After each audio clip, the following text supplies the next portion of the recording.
बच्चों कहते हैं ना कि अधूरी जानकारी पूरी जानकारी से भी ज्यादा खतरनाक होती है। वही हालत है सीएसएस पोर्टल में। आप लोगों ने तमाम वीडियोस देखी होगी, लेकिन इसके जो डाउट्स हैं वो खत्म नहीं होते। रीजन उसका बहुत सिंपल है, क्योंकि आप लोग ऑथेंटिक और पूरी जानकारी को नहीं लेते। आज इस वीडियो में मैं डिकोड करने वाला हूं कंप्लीट ए टू जेड, सारी बातों को अच्छी तरीके से डिटेल में समझना। ये एक वीडियो कंप्लीट सफिशियंट है आप लोगों के सारे डाउट्स को क्लियर करने के लिए। स्टिल अगर थोड़ा मोड़ा कुछ रह भी जाएगा तो नीचे कमेंट सेक्शन के अंदर बता के जाना। सबसे पहली बात, सीएसएस पोर्टल में जो आपका मेन कंपटीशन है, अगर हम लोग 2000 यहां पर 24 की बात करते हैं तो लगभग 26 लाख बच्चों ने सीएसएस में नहीं बल्कि सीवीटी यूजी में दिल्ली यूनिवर्सिटी को प्रेफर करा था। सीएसएस पोर्टल की अगर मैं बात करता हूं तो लगभग 2.5 लाख बच्चे सीएसएस पोर्टल में रजिस्ट्रेशन किया था। यानी कि अगर तुम अपना रियल कंपटीशन मानो तो तुम्हारा रियल कंपटीशन सिर्फ 2.5 लाख बच्चे हैं, वो सीधा 26 लाख बच्चे नहीं है। और टोटल सीटें जो हैं दिल्ली यूनिवर्सिटी में लगभग 80,000 के करीब टोटल सीटें हैं। अब सबसे पहली बात ये समझ लेते हैं कि सीवीटी एग्जाम के बाद आखिरकार अब होना क्या है। कई सारे बच्चों को यही नहीं मालूम है। देखो, सीवीटी एग्जाम के बाद अब होगा क्या, तुम्हारा रिजल्ट आएगा। डायरेक्ट रिजल्ट नहीं आएगा, ऑब्वियस सी बात है। यहां पर तुम्हारी प्रोविजनल आंसर की आएगी, उसके बाद फाइनल आंसर की आएगी, उसके बाद ये तुम्हारा रिजल्ट आएगा। रिजल्ट आने के बाद ये काउंसलिंग आपकी हो रही होगी। लेकिन यहां पर एक बात ध्यान रखना, सीएसएस पोर्टल जो है कई बार को ये आपके रिजल्ट आने के पहले ही खुल जाता है, just after the CVT paper. कई बार को ये रिजल्ट आने के बाद खुलता है, जैसे कि लास्ट ईयर पहले ही खुल गया था, जस्ट सीवीटी के पेपर के 2-3 दिन के अंदर ही खुल गया था। ये इनफैक्ट पेपर चल ही रहा था तभी खुल गया था। लास्ट ईयर अगर मैं एक बार आपको रिजल्ट बताऊं तो लास्ट ईयर का जो रिजल्ट है वो 28 जुलाई को आया हुआ था। ये बताने के पीछे कुछ एक कारण है, ताकि आप चीजों को कनेक्ट कर पाओगे तो आपको समझ आएगा कि इस बार का क्या सीन रहने वाला है। अब यहां पर जो दिल्ली यूनिवर्सिटी की काउंसलिंग है वो सिर्फ और सिर्फ सीएसएस पोर्टल से होती है, जो आपके रेगुलर कॉलेज की काउंसलिंग है। इसके अलावा इसमें कोई भी दूसरा माध्यम नहीं है काउंसलिंग कराने का। तो एक बार अपन डिटेल में थोड़ा सा समझते हैं कि आखिरकार सीएसएस में काउंसलिंग होती कैसे, इसका फीस स्ट्रक्चर वगैरह क्या है। यहां पर आप लोग ध्यान रखना, सीएसएस का जो फीस स्ट्रक्चर है वो 250 रुपए यहां पर ओबीसी जनरल ईडब्ल्यूएस कैटेगरी का है, और बाकी एससी एसटी पीडब्ल्यूबीडी का 100 रुपए है। अब तुम्हारा डाउट आएगा, सर हमने सीवीटी के लिए एप्लीकेशन फॉर्म भर रखा है, क्या है दोबारा पे करना है? हाँ बेटा, दोबारा पे करना है। आप सीवीटी पेपर के अलावा जितनी जगहों पर काउंसलिंग कराओगे हर एक जगह पर आपको काउंसलिंग फीस पे करना पड़ेगा। डीयू के लिए अलग, बीएचयू के लिए अलग, हर एक यूनिवर्सिटी के लिए अपना अलग अलग ये फीस है। अब यहां पर जो सीएसएस पोर्टल है उसमें मेनली 3 फेज होते हैं। इसमें फेज 1 में आप दिल्ली यूनिवर्सिटी में सिर्फ और सिर्फ रजिस्ट्रेशन करते हो, यानी कि अप्लाई करते हो। फेज 2 में आप यहां पर प्रेफरेंस फाइलिंग करते हो अपने हिसाब से। अभी मैं आपको बताता हूं कि इनमें कैसे प्रेफरेंस फाइलिंग होती है, कैसे क्या क्या होता है। और फेज 3 में आपका ये एलोकेशन कम एडमिशन होता है, यानी कि आपका एलोकेशन आता है। ये जितना दिखने में सिंपल लग रहा है इतना सिंपल है नहीं, है बहुत ही क्रिटिकल प्रोसेस है। इसको अगर तुम इतना ही सोचोगे, हाँ मेरे को इतना ही मालूम चल गया, ये तो बस इतना ही मेन है, ये कुछ भी नहीं है। इसकी पूरी ये बहुत ज्यादा टेक्निकल है। अगर आप ध्यान से नहीं समझोगे ना, सब एकदम सर के ऊपर से निकल जाएगा, जाके फिर 50 वीडियो देखनी पड़ेगी तो भी क्लियर नहीं होगा। अब यहां पर एक बार मैं सबसे पहले आपको कुछ एक इंपॉर्टेंट गाइडलाइन सीएसएस पोर्टल के रिगार्डिंग आपको बताता हूं। सबसे पहली बात, आपको सीएसएस पोर्टल में रजिस्ट्रेशन के लिए आपका एप्लीकेशन नंबर लगेगा, तो गलती से उसको भूल मत जाना। दूसरी बात यह है कि जब भी आप अप्लाई करोगे, जब ये खुलेगा तो आपको सारे डॉक्यूमेंट आपको अपने लैपटॉप में रेडी करके रखना है। ऑल्दो लास्ट ईयर कोई डॉक्यूमेंट लगा नहीं था, लेकिन स्टिल यहां पे ये मेंशन है कि आपको रखना है। कुछ एक फील्ड आप लोग चेंज नहीं कर सकते अगर आपने एक बार रजिस्ट्रेशन कर दिया, जैसे आपका पेरेंट्स नेम है, कैटेगरी है, gender, email ID, mobile number, bank account detail. अगर आप लोगों ने एक बार सीएसएस पोर्टल में इतनी बातों को रख दिया तो आप दोबारा इनको चेंज नहीं कर सकते, तो केयरफुली भरना। वहां पे एक बार सीएसएस पोर्टल में दोबारा सब कुछ भरने का मौका मिलता है। इसके अलावा यहां पर जो क्लास 12 का मार्क्स है इसको भी ध्यान से भरना। कई सारे बोर्ड का मार्क्स नहीं आया होगा तो तब तक आ जाएगा जब तक काउंसलिंग होगी। और अगर अभी आपकी ओरिजिनल मार्कशीट नहीं आई है तो आप लोग यहाँ पे अपने पेपर वाली मार्कशीट लगा देना जो आपकी फोटोकॉपी आती है, लेकिन क्लास 12 के मार्क्स को आपको केयरफुली भरना है। इसके अलावा आपको जो भी डॉक्यूमेंट अपलोड करने हैं वो लेटेस्ट अपलोड करने हैं। वैसे डॉक्यूमेंट अपलोड करना नहीं होता इस काउंसलिंग में, आपको फिजिकल वेरिफिकेशन के लिए लेके जाना होता है डायरेक्टली। ध्यान रखना, इसमें कोई भी अंडरटेकिंग वगैरह नहीं चलता, ठीक है। आपको ओरिजिनल डॉक्यूमेंट लेके ही आपको ये फिजिकल वेरिफिकेशन वगैरह पे जब भी जरूरत होगी आपको जाना पड़ेगा। इसके अलावा आपको फीस वगैरह एकदम राइट टाइम पे जमा करना है, और बाकी आगे की डिटेल अच्छी तरीके से जरा एक बार समझते हैं। सबसे पहले सीएसएस का फेज 1 में आखिरकार क्या क्या होता है। अब यहां से इस वीडियो को बहुत अच्छी तरीके से सुनना, हो सके तो नोट्स बना लेना। जब तुम्हारा सीवीटी का पेपर खत्म होगा तो सीएसएस का फेज 1 स्टार्ट हो जाएगा। फेज 1 कई बार को फेज 1 और फेज 2 दोनों पैरेलल चलते हैं। जैसे फेज 2 जनरली खुलता है आपके रिजल्ट के बाद, तो ये अभी आपका फेज 1 खोल देंगे, तब तक आप रजिस्ट्रेशन वगैरह करोगे। जब आपका रिजल्ट आ जाएगा तो लास्ट ईयर इन्होंने फेज 1 को भी खोल रखा था, फेज 2 को भी खोल रखा था, ताकि जिन बच्चों ने अगर रिजल्ट के पहले नहीं रजिस्ट्रेशन करा है वो बाद में भी रजिस्ट्रेशन कर सकते हैं। ठीक है, तो इस तरीके से इन्होंने पैरेलली भी चला रखा था, लेकिन फेज 1 लगभग 1 महीने पहले खोल देते तो होपफुली जल्दी खुल जाएगा। यहां पर फेज 1 में रजिस्ट्रेशन होता है, बेसिक डिटेल आपकी भरी जाती है। यहां पर आप अपनी मोस्टली सारी डिटेल को चेंज कर सकते हैं, बस अपना क्या कहते हैं अपना सिग्नेचर फोटो वगैरह आप नहीं बदल पाओगे। कैटेगरी सर्टिफिकेट यहां पर कोई जरूरी नहीं होता अपलोड करना, लास्ट ईयर तो जरूरी नहीं था, ये कई बार को चेंज भी कर सकते हैं, हो सकता है जरूरी भी कर दें। You can change your detail here, लेकिन नाम, पेरेंट्स नेम, सिग्नेचर, फोटो ये सब चेंज नहीं हो सकता। यहां पर आपको रजिस्ट्रेशन फीस आपको जमा करनी होती है, विदाउट रजिस्ट्रेशन फीस आप सीएसएस में रजिस्टर्ड नहीं माने जाते, तो इसको ध्यान रखना। एक बार लास्ट ईयर का थोड़ा सा ट्रेंड बताता हूं, तुम्हारे को थोड़ा सा आइडिया लगेगा। लास्ट ईयर जो सीवीटी का रिजल्ट था ना, सीवीटी का रिजल्ट बेटा वो आया था 28 जुलाई को, यानी कि फाइनल रिजल्ट आया था 28 जुलाई को, और जो सीएसएस का फेज 1 खुला था ना वो 27 से 28 मई के खिलाफ खुल गया था। अब यार देखो ये ना लास्ट ईयर कुछ कहानी अलग थी, क्योंकि नीट का स्कैम चल रहा था। हम लोग एक्सपेक्ट कर रहे थे कि पेपर का जो रिजल्ट है वो 15 जुलाई तक आएगा, जनरली पेपर खत्म होने के 15 दिन बाद रिजल्ट आ जाता है, लेकिन लास्ट ईयर नीट का स्कैम चल रहा था तो रिजल्ट की डेट लगातार खिसकती जा रही थी।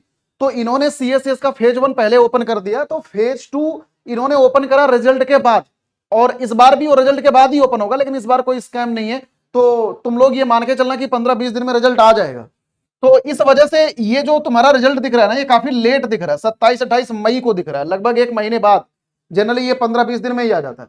इसके अलावा इन्होंने फिर फेज 1 का करेक्शन विंडो ओपन करा था 30 तारीख से लेकर 4 अगस्त तक। उसके बाद प्रेफरेंस फाइलिंग जो थी वो 1 अगस्त से लेकर 7 अगस्त तक थी। उसके बाद जो ऑटो लॉक हुई थी चॉइस, वो 9 अगस्त को ऑटो लॉक हुई थी। उसके बाद सीट एलोकेशन हुआ था। तो ये लास्ट ईयर का पूरा ये ट्रेंड है, इसी हिसाब से इस बार भी चलने वाला है। अब जो सबसे टेक्निकल प्रोसेस है ना वो समझो, ये सीएसएस फेज 2, जब आप फेज 1 को कंप्लीट कर लेते हो तो आपका फेज 2 खुलता है, या कई बार को दोनों इकट्ठे खुल रहे होते हैं। फेज 1 पहले खुल जाएगा, फिर उसके बाद फेज 2 भी ओपन होगा और फेज 1 भी चलता रहेगा। यहां पर करेक्शन विंडो भी फेज 1 की ये लोग खोल देते हैं। अगर किसी से कोई गलती हो गई है तो आप करेक्शन विंडो में सही कर लो, क्योंकि अगर यहां पर नहीं सही कर पाए फिर दोबारा सही नहीं कर पाओगे। अब उसके बाद यहां पर तुम्हारा ये फेज 2 खुल जाता है कंप्लीटली। फेज 2 खुलने के बाद यहां पर सबसे पहले तुमसे सब्जेक्ट मैपिंग कराई जाती है। जो भी सब्जेक्ट तुम्हारे क्लास 12 में जो भी सीवीटी में दे रखा है उसके हिसाब से सब्जेक्ट मैपिंग होता है। सब्जेक्ट मैपिंग होने के बाद जो सीएसएस का पोर्टल है, उस पोर्टल में जिस जिस कॉलेज में तुम्हारी एलिजिबिलिटी है, जिस जिस प्रोग्राम में, वो ऑटोमेटिक आ जाता है, और किस प्रोग्राम के हिसाब से कितना मार्क्स वो कैलकुलेट कर रहे हैं सब ऑटोमेटिक आ जाता है। तो कई सारे लोग ना, तुम लोग देखोगे यूट्यूब पर बहुत बड़ा स्कैम चलता है इसी के नाम पे। वो बताते हैं कि तुम्हारा इतना नंबर है तो कौन कौन से या दिल्ली यूनिवर्सिटी में कॉलेज तुम्हारे को मिल सकता है। भैया वो चीज ना सीएसएस अपने आप कर देता है। वहां पे जब अपने बोर्ड का मार्क्स भरोगे और सीवीटी का मार्क्स वगैरह सारी डिटेल भरोगे, ऑटोमेटिक ये फेच करके दे देता है कि कौन कौन सी यूनिवर्सिटी में कौन कौन से प्रोग्राम में तुम्हारी एलिजिबिलिटी है। तो तुम्हारे को इन सब जगहों पैसे फेंकने की जरूरत नहीं है। उसके बाद यहां से आप चॉइस की फिलिंग स्टार्ट कर देते हो, एक एक चॉइस को आप भरते जाते हो। चॉइस भरने के बाद जस्ट अलोकेशन के 2-3 दिन पहले आपकी चॉइस ऑटो लॉक हो जाती है। एक बात यहां पर ध्यान रखना, जब ये चॉइस ऑटो लॉक हो जाती है ना, दोबारा आप कोई भी चॉइस आप भर नहीं सकते, दोबारा कोई डिलीट नहीं कर सकते। ये होने के बाद यहां पर ये सिमुलेटेड रैंक जनरेट होती है। सिमुलेटेड रैंक यानी कि ये एक ऐसी रैंक दे देता है जहां पे आपको ये बताया जाता है कि कौन से कॉलेज में तुम्हारी कौन सी रैंक है। तो इससे ये मालूम चल जाता है कि जो प्रेफरेंसेस तुमने ऊपर रखी है उसकी मिलने की तुम्हारी प्रोबेबिलिटी कितनी है। तो ये सिमुलेटेड रैंक आने के बाद ये दोबारा फिर से एक बार को पोर्टल को खोलता है कि अब तुम यहां पर अपनी रैंक वगैरह देख लोगे। मान लो तुम्हारा नंबर एग्रीगेट 1000 में से लेट से 200 नंबर बन रहा है और तुम जनरल कैटेगरी के हो, तुम टारगेट कर रहे हो बीकॉम ऑनर्स एसआरसीसी में। अब यहां पर तुम्हारी रैंक मान लो बन गई 50,000, तो ऑब्वियसली बात उसको पहले रखने का कोई मतलब नहीं है, क्योंकि तुम्हारे को मिलेगा नहीं वो। ठीक है, तो अब यहां पर ये दोबारा पोर्टल को फिर से खोलते हैं कि अब तुम फिर से ऐड, डिलीट या कुछ भी रीअरेंजमेंट कर लो, क्योंकि एक बार जो यहां पर हो गया ना, दोबारा फिर इसको तुम नहीं बदल पाओगे। दोबारा तुम्हारे को ऐड सब्ट्रैक्ट करने का कोई मौका नहीं मिलता। फिर जो चॉइस तुमने भर दी वो भर दी, ये एकदम फुल एंड फाइनल होती है। इसके बाद तुम्हारे को चॉइस डिलीट उलीट करने का मौका नहीं मिलता। बात समझ आ गई? तो again you can change the preferences, फिर से तुम प्रेफरेंस को चेंज कर सकते हो एक बार को। तो ये फाइनल। अब इसके बाद यहां से फेज 3 चालू होता है, जब तुम्हारा ये राउंड 1 का एलोकेशन आ जाता है। ध्यान से समझना पूरा। अब राउंड 1 का सीट एलोकेशन आ गया। सीट एलोकेशन आने के बाद यहां पर तुम्हारे पास 2 चॉइस होती है। अगर तुम सीएसएस पोर्टल में आगे काउंसलिंग कंटिन्यू करना चाहते हो, मतलब तुम्हारे को कोई भी कॉलेज चाहिए, तो तुम्हारे को सीट को एक्सेप्ट ही करना है, चाहे वो तुम्हारे मर्जी की सीट हो चाहे नहीं हो। ठीक है, और अगर तुमने सीट को एक्सेप्ट नहीं करा तो तुम्हारी सीट रिजेक्ट हो जाएगी, तुम आउट ऑफ द सीएसएस हो जाओगे, तुम काउंसलिंग में पार्टिसिपेट नहीं कर पाओगे। अब तुम्हारा सवाल ये होगा कि सर मान लो अगर मेरे को मनचाहा सीट नहीं मिली तो भी तुम्हारे को एक्सेप्ट करना पड़ेगा, उसका प्रोसेस आगे है। अब तुम यहां पर सीट को एक्सेप्ट करोगे, जैसे मान लो तुम्हारे को कोई सीट मिल गई, लेट से हंसराज का तुम्हारे को मिल गया कुछ भी केमिस्ट्री ऑनर्स, ठीक है। अब यहां पर सीट एक्सेप्ट करने के बाद तो यहां से कॉलेज आपका वेरिफिकेशन करेगा। कॉलेज वेरिफिकेशन क्या करता है, आपके ये डॉक्यूमेंट वगैरह मांगेगा, यहाँ पे तुम्हारा जो डिटेल भर रखी है वो सही है कि नहीं है, तुम्हारा कोर्स कॉम्बिनेशन वगैरह सही है कि नहीं है, ये पूरा वेरिफिकेशन करने के बाद यहां पर तुम्हारे को फिर फीस सबमिट करना होता है। ध्यान रखना, ये सारे प्रोसेस में 2-2 दिन, 1-1 दिन का टाइम होता है, 1.5-1.5 दिन का टाइम होता है, ज्यादा टाइम नहीं होता। यहां पर तुम फीस जमा करोगे। अब तुम्हारा डाउट ये होगा कि सर फीस जमा करने के बाद मान लो मेरी मन जहां सीट नहीं मिली, फिर क्या होगा? सारे डाउट क्लियर करूंगा, टेंशन मत लो, आगे पूरा वीडियो सुनना। फीस सबमिट करोगे। अब फीस सबमिट करने के बाद अगर तुम्हारा चॉइस, मान लो तुम्हारे को चॉइस के मुताबिक कॉलेज मिल गया, फिर तुम चॉइस को फ्रीज कर दोगे। चॉइस को फ्रीज करने के बाद अब तुम्हारी सीट कंफर्म हो जाएगी। अब तुम्हारे पास कॉलेज से एक ईमेल आ जाएगा कि भैया फिजिकल वेरिफिकेशन के लिए आप कॉलेज में आ जाओ। फिर तुम सारा ओरिजिनल डॉक्यूमेंट अपने कॉलेज में लेके जाते हो। अब दूसरा केस ये हो सकता है कि मान लो तुम्हारे को मन मुताबिक कॉलेज नहीं मिला, तुम्हारी मर्जी के जैसा कॉलेज नहीं मिला, फिर क्या होता है, यहां पर वैकेंट सीट निकलती है राउंड 2 के लिए। जो सीटें भर गई, मान लो टोटल 80,000 सीट है, 80,000 में से ये मान लो 50,000 सीटें यहां पर भर गई, सबने फ्रीज कर दिया। अब टोटल जो 30,000 सीट है वो वैकेंट सीट निकलेगी, कौन से कॉलेज में कहां पर सीट खाली है। अब तुम्हारे पास यहां पर दोबारा विंडो खुलती है सीट को अपग्रेड करने का, कि लेकिन यहां पर एक बात ध्यान रखना, तुम सीट अपग्रेड वही कर सकते हो जो चॉइस के ऊपर वाले चॉइस है। तुम अपने चॉइस के नीचे वाले पे अपग्रेडेशन नहीं कर सकते। मान लो तुमने यहां पर 1 से लेके 50 तक भरा हुआ है, तुम्हारे को चॉइस मिल गई 30th वाली। अब जो भी तुम्हारा अपग्रेडेशन एंड ऑल होगा वो सिर्फ 1 से लेके 30 के बीच में होगा, यानी 1 से लेके 29 के बीच में होगा। अब ये नीचे की चॉइसेस तुम्हारी बेकार हो गई, अब तुम इनमें कुछ नहीं कर सकते। तो ये भरते समय विशेष ध्यान रखना कि जो भी चॉइसेस ऊपर भरना, मतलब नीचे कोई ऐसी चॉइस नहीं होनी चाहिए जो तुम्हारे कोई बीच वाली चॉइस मिल गई तो रिग्रेट हो कि यार ये वाला मिल जाता तो ज्यादा बेहतर था, तब यहां पर मामला गड़बड़ हो जाता है। अब यहां पर अपग्रेडेशन में दोबारा ये विंडो खुलती है। ध्यान रखना, यहां पे एक बहुत बड़ी बात बता रहा हूं, यहां पे तुम कोई भी चॉइस ऐड डिलीट नहीं कर सकते। कि तुमने मान लो ये 50 चॉइस ऐसी भर दी जो तुम्हारे को मिलने के कोई गुंजाइश ही नहीं है, फिर तुम ऐसे काउंसलिंग कराते रहोगे, तुम्हारे को कोई चॉइस नहीं मिलने वाली। और यहां पर तुम ऐड और सब्ट्रैक्ट भी नहीं कर सकते, यहां पे सिर्फ तुम रीअरेंजमेंट कर सकते हो। मान लो तुम्हारे को ये लग रहा है पहला वाला मेरे को 20वें नंबर पे रखना है, 20वां वाला पहले पे करना है, तो तुम इसको आराम से रीअरेंजमेंट कर सकते हो, लेकिन तुम यहां पे कुछ भी ऐड और सब्ट्रैक्ट नहीं कर सकते। ऐड और सब्ट्रैक्ट का काम यहीं पर तुम्हारा खत्म हो जाता है, यहीं पर। इसके बाद तुम्हारा कोई एडिशन सब्ट्रैक्शन यहां पे कुछ नहीं होता, ठीक है। तो आई होप सभी बच्चों को अच्छे से क्लियर। उसके बाद यह तुम्हारा ये अपग्रेडेशन सीट हो जाता है। यहां पर मैंने लिख दिया you can upgrade upper preferences seat only, you can rearrange only, सिर्फ और सिर्फ रीअरेंजमेंट कर सकते हो। यहां पर ध्यान रखना कोई भी एडिशन डिलीशन आप नहीं कर सकते। अब जब ये तुम अपग्रेडेशन वगैरह कर दोगे, करना है तो उसके बाद ये राउंड 2 का तुम्हारा एलोकेशन होगा। आगे का प्रोसेस सेम है, सीट को एक्सेप्ट करोगे, कॉलेज वेरीफाई करेगा और अप्रूव करेगा। अब तुम्हारे मन में एक सवाल है कि हर कॉलेज का फीस अलग अलग होता है। जैसे मान लो मैंने हंसराज में जमा करी, मान लो 13,000 फीस, मेरे को दोबारा कॉलेज मिल गया सेंट स्टीफन और इसकी फीस है सर 20,000 फीस। अब जो दोबारा यहां पर फीस जमा करेंगे तो आखिरकार कौन सी वाली फीस जमा करेंगे? तो दोबारा तुम्हारे को सिर्फ 7,000 फीस जमा करनी होगी, यानी कि जो रिमेनिंग फीस होगा ना वो जमा करना होगा। एक्चुअली जो फीस तुम जमा करते हो ये दिल्ली यूनिवर्सिटी के पास नहीं जाता, ये CSS पोर्टल के पास रहता है। तो जो फीस तुम लोग जमा करोगे ना, ये इसी में अपने हिसाब से हो जाएगा। जैसे अगर तुम्हारी फीस ज्यादा है, मान लो तुमने पहले 20,000 फीस जमा कर दी, अब दोबारा मिलने वाले कॉलेज में तुम्हारी फीस 13,000 है, तो तुम ये समझ लो कि 7,000 तुम्हारा रिटर्न हो जाएगा, ये फीस वगैरह के साथ में एडजस्ट हो जाएगा। बात समझ आई? लेकिन अब मान लो पहले तुमने 13,000 दे रखा है, बाद में 2 कॉलेज अलॉट हो रहा है, उसका 20,000 फीस है, तो तुम्हारे को 7,000 यहां पर दोबारा जमा करना पड़ेगा। ये दोबारा फीस रिमेनिंग अमाउंट आपको जमा करना पड़ेगा। आगे का प्रोसेस वही है, सीट को फ्रीज करोगे, सीट को फ्रीज करने के बाद आगे कॉलेज से ईमेल आ जाएगा, कॉलेज में चले जाओगे। अदरवाइज अगर राउंड 3 में जाना है तो वैकेंट सीट आएगी, वैकेंट सीट के बाद दोबारा फिर से ये अपग्रेड एंड ऑल की कहानी, यही जो मैंने आपको बता रखा है, दोबारा फिर से यही चलेगा। फिर से ये अपग्रेड करोगे, अपग्रेड करने के बाद फिर से यही प्रोसेस एकदम घूमता रहेगा। तो इस तरीके से पूरी काउंसलिंग की प्रक्रिया चल रही होती है। ये सबसे टेक्निकल प्रोसेस था जो मैंने अभी तक आपको समझाया। अब यहां पर मैं आपको लास्ट ईयर का एक बार को मैं बताता हूं कि किस हिसाब से क्या हुआ था। देखो लास्ट ईयर ना करेक्शन विंडो खुली थी 30 जुलाई को, ठीक है। ये 4 अगस्त तक करेक्शन विंडो खुली थी। प्रेफरेंस फाइलिंग जो था ये 1 अगस्त से चालू हुआ था, 7 अगस्त इसकी लास्ट डेट थी। उसके बाद यहां पर देखो ऑटो लॉक हुई थी प्रेफरेंस 9 अगस्त को, ठीक है। सब में लगभग 2-2 दिन का टाइम है। देखो 7 अगस्त के बाद 2 दिन बाद चॉइस ऑटो लॉक हो गई। सिमुलेशन रैंक आई देखो 2 दिन बाद, 11 तारीख को सिमुलेशन रैंक आई। प्रेफरेंस चेंज विंडो दोबारा तुम्हारे को मौका दिया गया 11 और 12, मतलब 1 दिन का तुम्हारे को यहां पर मौका दिया गया। डिक्लेरेशन ऑफ फर्स्ट एलोकेशन ये देखो 16 तारीख, मतलब कि 12 से 4, 4 दिन बाद तुम्हारा ये पहला एलोकेशन आ गया। उसके बाद एक्सेप्ट करने का देखो 16 तारीख से लेकर 18, यानी कि 2 दिन देखो यहां पर कॉलेज वेरीफाई और अप्रूव करेगा 16 तारीख से लेकर 20 तारीख, यानी कि देखो 4 दिन यहां पर ये प्रोसेस है वेरीफाई और अप्रूव करने का। ऑनलाइन पेमेंट का देखो 21 तारीख, यानी कि एक दिन तुम्हारे ऑनलाइन पेमेंट करने का डेट है। तो सेम यही प्रक्रिया बार बार चल रही होती है, तो ये पूरा साइकिल होता है। आई होप सभी मेरे बच्चों को अच्छे तरीके से क्लियर है। अब उसके बाद यहां पर देखो वैकेंट सीट आई 22 तारीख को, मतलब एक दिन बाद वैकेंट सीट आ गई। अब विंडो रीऑर्डर का विंडो खुला 22 और 23 तारीख, मतलब एक दिन सिर्फ और सिर्फ रीऑर्डरिंग का विंडो खुला। उसके बाद सेकंड एलोकेशन आया 25 तारीख, यानी कि मतलब समझते चलना 2 दिन बाद सेकंड एलोकेशन आ गया। एक्सेप्ट करने का दिया 25 और 27 तारीख, मतलब 2 दिन में तुम सीट को एक्सेप्ट कर लो। वेरीफाई और अप्रूव करने का प्रोसेस ये देखो, ये लगभग 4 दिन का प्रोसेस है। और उसके बाद ये पेमेंट करने का 29 एक दिन पेमेंट करने का।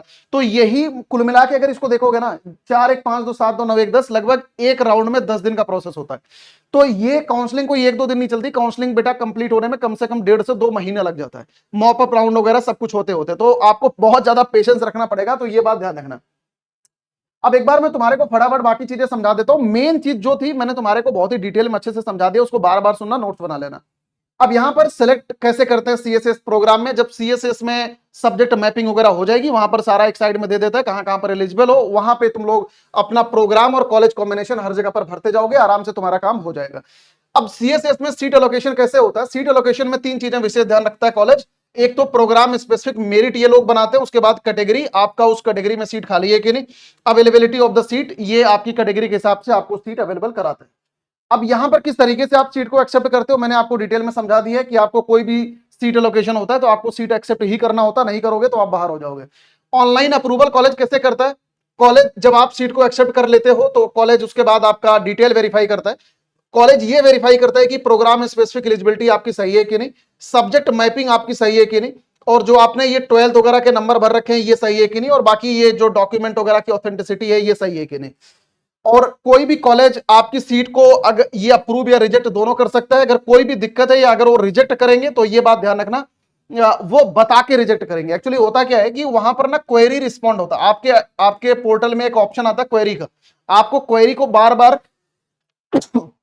सॉरी आपको ना क्वेरी को बार बार चेक करते रहना कि कहीं पर कॉलेज कोई क्वेरी तो नहीं जनरेट करा। कोई भी अगर समस्या होगी, ये लोग यही क्वेरी में ही आपको बताते हैं कि भैया यहां पर समस्या आप बताओ। जैसे मान लो डॉक्यूमेंट में कोई समस्या आ गई, किसी चीज में समस्या आ गई, तो यहां पर भेजेंगे कि आप इसका प्रूफ दो, तो आपको प्रूफ भेजना पड़ेगा यहां पे, ठीक है। तो इन केस ऑफ अप्रूवल आप ये फीस वगैरह जमा करके आगे एडमिशन लेने जाओगे।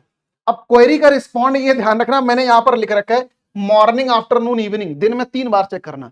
जब भी काउंसलिंग कराना दिन में 3 3 4 4 बार, तुम्हारा खाली टाइम में सिर्फ क्वेरी चेक करते रहना, कहीं गलती से भी ना आ जाए। ये मत सोचना मेरे साथ में नहीं हो सकता, कई सारे बच्चों के साथ में होता है, ठीक है। तो आपको क्वेरी को लगातार चेक करते रहना और इसको रिस्पॉन्ड करना है। क्वेरी को रिस्पॉन्ड कैसे? वो बोलेंगे कि आप अपना ये डॉक्यूमेंट भेजो, तो भेज देना आप वहीं से, ठीक है।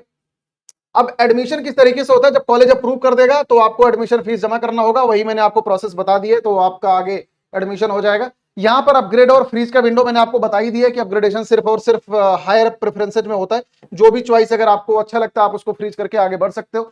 सीएसएस में जो कैंसिलेशन है सीट का, वो इतने सारे केसेस में होता है। अगर आपने सीट को एक्सेप्ट नहीं करा तो आउट ऑफ द सीएस हो जाओगे। दूसरा ये है कि अगर आपने फीस को सही टाइम पे जमा नहीं करा, वो जो एक दिन का विंडो होता है तो भी आपको गायब कर देगा। और तीसरा यह है कि अगर आपने कोई भी डॉक्यूमेंट अगर फ्रॉडगिरी से बनवा रखा है तो भी समस्या हो जाएगी। चौथा यह है कि अगर मिनिमम एलिजिबिलिटी क्राइटेरिया जो भी यूनिवर्सिटी ऑफ दिल्ली का अगर वो मीट नहीं करेगा तो आपकी सीट कैंसिल हो जाएगी। तो ये सारे वो क्राइटेरिया है। दिल्ली यूनिवर्सिटी का टाई ब्रेकर रूल देखो, लास्ट ईयर ना सीवीटी ने नंबर निकाले हुए थे क्योंकि most of the paper offline हुआ था, तो दिल्ली यूनिवर्सिटी ने ना नंबर के हिसाब से काउंसलिंग करी थी। तो लास्ट ईयर क्लास 12 का मार्क्स बहुत ज्यादा मतलब मायने रख रहा था। इस बार जो है आपका परसेंटाइल बनेगा। परसेंटाइल क्योंकि मल्टीपल शिफ्ट में पेपर हुआ है, तो इस बार परसेंटाइल में ज्यादा 12th का मार्क्स की कीमत होती नहीं है, क्योंकि परसेंटाइल लगभग 6 डिजिट तक बनती है। तो 6 डिजिट में ये टाई ब्रेकर रूल फेल ही हो जाता है। कितने लोगों का 6 डिजिट भी सेम हो जाएगा? तो अगर 6 डिजिट भी वो सेम हो जाता है तो ये सबसे पहले क्लास 12th में 3 बेस्ट सब्जेक्ट का स्कोर देखते हैं। 3 में भी अगर सेम आ गया तो बेस्ट 4 देखते हैं, 4 में भी सेम आ गया तो बेस्ट 5 देखते हैं, 5 में भी सेम आ गया तो जिसका भैया उम्र ज्यादा है उसको ले लेते हैं, जिसकी डेट ऑफ बर्थ अर्लियर है, ठीक है, जो यहां पर बड़ा है उसको ले लेते हैं कि भैया चलो तुम ही इस सीट के दावेदार हो। अब यहां पर एक बार को डॉक्यूमेंट देख लेते हैं। डॉक्यूमेंट में क्लास 10th की मार्कशीट, 12th की मार्कशीट, ओबीसी एनसीएल का सर्टिफिकेट आपका यहां पर ध्यान रखना ओबीसी एनसीएल बेटा सेंट्रल लेवल का आपका होना चाहिए, ठीक है। नॉन क्रीमी लेयर का सर्टिफिकेट सेंट्रल लेवल का होना चाहिए। और इसके अलावा जो आपका सर्टिफिकेट है ये 31 मार्च 2025 के बाद का होना चाहिए। ईडब्ल्यूएस सर्टिफिकेट भी कॉम्पिटेंट अथॉरिटी के द्वारा ही बना होना चाहिए 31 मार्च 2025 के बाद का। ईसीए स्पोर्ट कोटा अगर आप इसका बेनिफिट ले रहे हो तो आपका जो सर्टिफिकेट है ये रिलेवेंट अथॉरिटी के द्वारा बना होना चाहिए। अगर आप BSc physical education, health education या स्पोर्ट कैंडिडेट में अगर आप जा रहे हो तो आपका ये मेडिकल फिटनेस सर्टिफिकेट होना चाहिए कि up to 3 sport proficiency certificate आप यहां पर लगा सकते हो। Who have not studied music as a subject in the class 12th, अगर आप इसको भरना चाहते हो तो आपको यहां पर अपलोड करना पड़ेगा अपने म्यूजिक का सर्टिफिकेट। पीडब्ल्यूबीडी कैटेगरी के बच्चों के लिए किसी भी रिकॉग्नाइज गवर्नमेंट हॉस्पिटल से आपका ये होना चाहिए जो भी डॉक्यूमेंट है। इसके अलावा candidate applying under CW category, CW category के बच्चों के लिए educational concession certificate ECC in the name of the candidate. ध्यान रखना सारे certificate name of the candidate ही है इसमें। यहां पर एक छोटी सी बात जरूर ध्यान रखना है, दिल्ली यूनिवर्सिटी ने यह बोल रखा है कि हमेशा जो भी सर्टिफिकेट है वो इनके फॉर्मेट में होना चाहिए। कश्मीरी माइग्रेंट कैटेगरी जो भी बच्चा है वो आपका रिलेवेंट सर्टिफिकेट होना चाहिए डिविजनल कमिश्नर, रिलीफ कमिश्नर के द्वारा यह बना होना चाहिए। जो भी बच्चे सिख और क्रिश्चियन माइनॉरिटी से बिलोंग करते हैं उनके पास local municipality, panchayat, educational board के द्वारा आपका सर्टिफिकेट बना होना चाहिए। बाकी जो बच्चे ऑर्फन कोटा का बेनिफिट लेना चाहते हैं इनको अपना सर्टिफिकेट अपलोड करना पड़ेगा किसी गवर्नमेंट ऑर्फनेज या चैरिटेबल होम या death certificate both the parents आपको जमा करना पड़ेगा। कैंडिडेट जो एडमिशन लेना चाहते हैं सुपर न्यूमरी कोटा के अंदर तो इनको भी अपना जो डॉक्यूमेंट है आपको ये जमा करना पड़ेगा। इसके अलावा एडमिशन इन द कैटेगरी अगर आप लोग single girl child, father mother guardian in case of parents disease तो आपको इसका भी सर्टिफिकेट यहां पर ये डुअली अटेस्टेड होना चाहिए by the area district magistrate, additional magistrate, deputy commissioner, collector, इन सबसे, ठीक है। Candidate shall be responsible quality and authenticity of the certificate to upload, अगर कोई भी दिक्कत होगी बेटा आप ही जिम्मेदार होगे। कैंडिडेट शैल बी रिस्पांसिबल को, ठीक है, ये ध्यान रखना। और सारे के आगे नीचे वही नोटंकी लिखी हुई है कि सारे के सारे डॉक्यूमेंट जो हैं ये आपको रिटर्न कर दिए जाएंगे। कोई भी अगर दिक्कत होगी आपसे डॉक्यूमेंट के बारे में ये पूछेंगे। बाकी अगर कोई और डाउट है आपको सीएसएस पोर्टल के रिगार्डिंग, आई होप यार सारे डाउट्स आपके क्लियर कर दिए होंगे मैंने, ठीक है। जो भी आपके मन में डाउट्स होगा, मैंने बहुत सारी बातें यहां पे समझाई है। 50 वीडियो देखने के बजाय आप सिर्फ और सिर्फ एक ऑथेंटिक वीडियो देख लोगे, आपका बहुत सारा डाउट क्लियर हो जाएगा। कम से कम 99% तो तुम्हारे सारे डाउट क्लियर ही हो जाएंगे। बात समझ आ गई? तो काउंसलिंग का पोर्टल काफी क्रिटिकल है। बाकी इसका जो डेमो है वो जब पोर्टल खुलेगा तो मैं आपको एक बार उस पर भी डिटेल वीडियो एक बार मैं बना के समझा दूंगा। लेकिन अभी के लिए जो प्रोसेस है आप लोग इसको अच्छी तरीके से समझ लो। अगर आपको कोई भी मेरे से पर्सनली गाइडेंस चाहिए काउंसलिंग के रिगार्डिंग या किसी भी चीज के रिगार्डिंग, आप लोग मेरे को इंस्टाग्राम पर फॉलो कर सकते हैं SSR सर मैथ, और बाकी टेलीग्राम ग्रुप आप लोग ज्वाइन कर लो, वहां पर मैं आपको लगातार गाइडेंस देता रहता हूं। टेलीग्राम की आईडी है SSR मैथ, और व्हाट्सएप चैनल से भी आप लोग जुड़ सकते हैं। कोई भी दिक्कत है तो आप मेरे से बातें कर सकते हैं, ठीक है। So thank you so much for watching this session सभी मेरे बच्चों को। अच्छा, इसमें सबसे एक इंपॉर्टेंट बात थी प्रेफरेंस फाइलिंग की। अगर आपको प्रेफरेंस फिलिंग के रिगार्डिंग अगर वीडियो चाहिए या कोई भी अगर आपको समस्या है तो आप नीचे कमेंट सेक्शन के अंदर बता के जाना कि सर इस पे वीडियो बना दीजिए, तो मैं आगे आने वाली वीडियो में देखूंगा कि उस पे बनाना है कि नहीं। अगर आप लोग ये प्रेफरेंसेज के रिगार्डिंग डाउट है कि दिल्ली यूनिवर्सिटी में बीएससी ऑनर्स की कौन सी प्रेफरेंस है, बीए ऑनर्स की क्या है, पॉलिटिकल साइंस की क्या है एंड ऑल, क्योंकि सबसे क्रिटिकल काम यही होता है, प्रेफरेंस को डिजाइन करना ही होता है। तो अगर आपका ये डाउट है तो आप लोग नीचे कमेंट सेक्शन के अंदर बता के जाना। बाकी सीएस के रिगार्डिंग सारे डाउट क्लियर हो गए कि नहीं, एक बार नीचे कमेंट सेक्शन के अंदर बता के जाना। ये कंटेंट बनाने में काफी मेहनत लगती है, बहुत ही कंसाइज और बहुत ही अच्छी तरीके से A to Z सारी बातों को मैंने इसमें इंक्लूड कर रखा है। ढंग से अगर समझ जाओगे आपको कोई भी इधर उधर भटकने की जरूरत नहीं पड़ेगी। बस मेरी लास्ट एक एडवाइस है बेटा, प्लीज यार क्लिक बेटर फॉलो मत करना। यूट्यूब पर कल मैं ढूंढ रहा था कि CSS फेज 1 लास्ट ईयर कब ओपन हुआ था। मैं 3.5 सालों से इस इंडस्ट्री में हूं, जब से CVT चल रहा है, भूल जाता है इंसान, ठीक है। तो मैं लास्ट ईयर का मैं ढूंढ रहा था, मेरे को सच में कोई ऑथेंटिक वीडियो नहीं मिली, क्योंकि हर चीज पे आउट लिखा होता है, आपको एग्जैक्ट डेट ही मालूम नहीं चलता कि आखिरकार खुला कब था। मैंने इसी वजह से वहां पर एग्जैक्ट डेट में लिख भी नहीं पाया, गूगल पे मिलता नहीं, यूट्यूब पर भी नहीं मिला। तो देखो ऑथेंटिक इन्फॉर्मेशन की काफी कमी है यूट्यूब पे। आप लोग प्लीज बेटा फॉलो ओनली द टीचर्स, जो आपको टीचर की गाइडेंस आप वही फॉलो करिए, अदरवाइज कब भटक जाओगे, कब out of the market CSS हो जाओगे, आपको पता भी नहीं लगने वाला, ठीक है। So thank you so much watching this session, God bless you all सभी मेरे बच्चों को। बाकी अभी आपको क्या करना है, प्रेफरेंसेज पर रिसर्च करना है। नीचे कमेंट सेक्शन के अंदर बता के जाना यार वीडियो कैसी लगी। अगर पसंद आया हो तो चैनल को सब्सक्राइब कर लेना, बाकी एक बार वीडियो को लाइक कर देना, ठीक है, और अपने दोस्तों में शेयर मार देना, ठीक है। Thank you so much for watching this session, God bless you, take care.